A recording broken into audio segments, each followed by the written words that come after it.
مساء الخير البنات، كي دايرين؟ لاباس عليكم؟ بخير. اليوم فيديو جديد ان شاء الله. اليوم جيت باش نعطيكم واحد الوصفه رائعه رائعه البنات، تنتمنى ديروها وتنتمنى تجربوها وتردوا عليا. نعطيكم الوصفه. كي تتعرفوا دابا قريب البرد وبزاف الناس مرض، اما بالالتهاب تاع الصدر او الرئتين او الكحه. هذا هو الوقت تاع البرد. انا نعطيكم واحد المكونات سهله وبسيطه البنات، موجودين في الدار، ولكن ان شاء الله غادي تشوفوا النتيجه. والله العظيم جربوها ما غاديش تندموا. ما جيت عطيتكم هاد الوصفه حتى الناس بزاف اللي مجربينها وقايلين بان راه مزيانه مزيانه مزيانه مزيانه. صحاب الكحه، صحاب البرد، اللي تيمرض بزاف بالبرد، اللي تيضروا صدرو، اللي عنده مشكله في الريه في سميتو، انا تنصح بكم بهذه الوصفه البنات وجربوها وما غاديش تندموا عليها.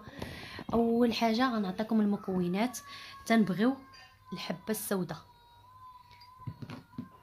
كي تتعرفوا هاد الحبه السوداء انا هنايا طحنتها. ها هي طحنتها هنايا البنات، نقيتها وطحنتها. شديت الخروب حتى هويا طحنته البنات، ها هو طحنته. والسكينجبير خديته حتى هو وطحنته. كل شيء البنات موجود عندنا في الدار. وهنا البنات عندي بالنسبه للناس الكبار اللي تيقدروا على العسل الدغموس. كي تتعرفوا العسل الدغموس شويه فيه الحروريه، بحال الناس الكبار ماشي مشكل، يقدروا يخلطوا بالعسل الدغموس. بحال الوليدات الصغار ننصحكم باي عسل عندكم في الدار، هو يكون عسل مزيان، ماشي العسل تشروه من الحانوت عادي وتخلطوا به هذه الوصفه، لا، عسل يكون مزيان. انا هادو بجوج عندي مزيانين، عسل مزيانين. اول حاجه البنات تديروا تاخذوا 2 معالق، هي حساب معلقه كبيره ديال الخروب، معلقه كبيره تاع الخروب، ومعلقه كبيره من حبه السوداء، معلقه كبيره. انا خديت معلقه صغيره تندير 2، ومعلقه كبيره تاع السكينجبير. هنا هادو هما 3 المكونات باش نوريكم. 3 المكونات هما هادو، غنخلطهم مزيان مزيان. وهنا غادا ناخذ العسل. بالنسبه لي انا بغيت نعطيه لوليداتي، غناخذ اول حاجه غادا ندير العسل الدغموس، ولكن اول حاجه غندير العسل العادي باش الوليدات ديالي نعطيهم هاد الخلطه. كي تتعرفوا البنات العسل ما تيتخلطش بمعلقه تاع النحاس ولا تاع الحديد ولا اي معلقه، الا معلقه العود. خذوا اي معلقه العود عندكم في الدار خلطوا بها. بالنسبه للعسل خذوا معلقه كبيره، وانتم تتشوفوا الا ما قداتش معلقه كبيره ديروا 2 معلقات، ديروا 3، وانتم تتشوفوا الخليط ديالكم تيتخلط مزيان. انا غنوريكم هنا مازال غنزيد العسل بحال هكا، غادي نبقى حتى يتخلط ليا الخليط مزيان مزيان مزيان.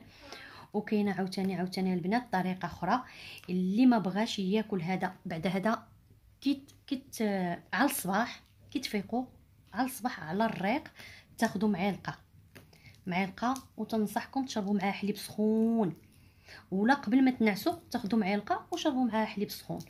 تاني حاجه اللي ما قدرش ياخذ، ها انتم البنات هنا هو تخلط، اللي ما قدرش ياخذ هذا الخليط بحال هكا غادي يجيه صعيب، يشد الماء، كاس صغير، غيشد فيه ماء دافي، يسخن الماء بحال عادي الرئتين، وغادي يشد ميها، غيشد الكاس ديالو، غادي يشد معلقه بحال هكايا، معلقه بحال هكا، وغادي يخلطها مزيان في الماء سخون صافي ويشربوا بالصحه والراحه وبالشفاء ان شاء الله. وتنتمنى تجربوا هاد الخلطه رائعه رائعه رائعه البنات، والله ما غاديش تندموا عليها.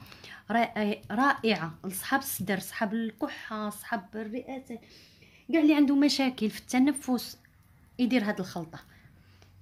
نعاود نقول لكم شربوها في الصباح على الريق ولا في الليل قبل ما تدخلوا لفراشكم، شربوه، خذوها معلقه مع حليب سخون، وبالشفاء بالشفاء لجميع الناس اللي مرض. وان شاء الله فاش تجربوها قولوا لي كي جات معكم. الخلطه الثانيه، الخلطه الاولى ها هي كملات، دابا غادا نزيد الخلطه الثانيه. هنا بقات لي هاد الحبه السوداء غادا ندير عاوتاني 2 معالق تاع الخروب. غندير انا هنا كميه زايده، درت 3 معالق صغار. غادا ندير معلقه كبيره تاع سكينجبير، ها هي معلقه عامره. وهنا البنات غادا نخلط بالعسل الدغموس، ولكن العسل الدغموس ما ياكلوش الوليدات الصغار، تيكون حار.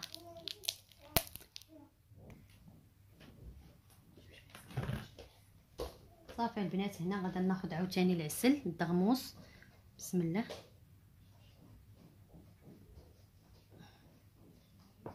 كما تتعرفوا الدغموس راه تيكون حار. نخلط هادشي مزيان.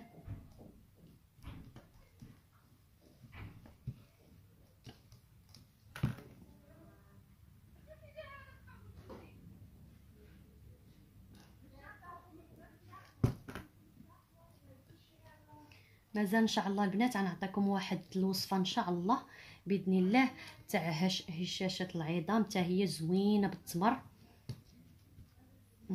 نوجد لها المكونات ديالها ونديرها معاكم. ساهله البنات، ساهله ساهله، والناس بزاف اللي جربوها وقالوا مزيانه. نخلط هادشي مزيان مزيان مزيان، ما خاصوش يبقى بحال هكا مكور، لا خاص يجي عاقد مطلق شويه.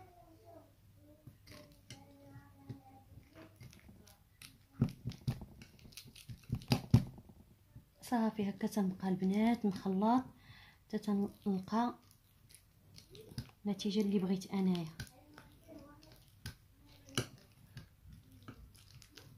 هذه هي النتيجه ديالي. ما عطيتكمش بالضبط القياس تاع العسل حيت خلطوا وغتعرفوا القياس. 2 معالق كبار، 3 معالق على حسب التخليطه البنات. هذاك علاش ما عطيتكمش بالضبط القياس تاع العسل. هذا هو الخليط ديالي الاول، وهذا هو الخليط ديالي الثاني. تنتمنى البنات تجربوه، راه رائع البنات. وما تنساوش اللايك اللايك اللايك، ودعموا هذه القناه وتبارطاجيوها مع صحابكم وحبابكم. ومرحبا بالناس اللي عندي، ومرحبا بالناس اللي يلا دخلوا عندي جداد، ومع فيديو جديد ان شاء الله. ومع السلامه.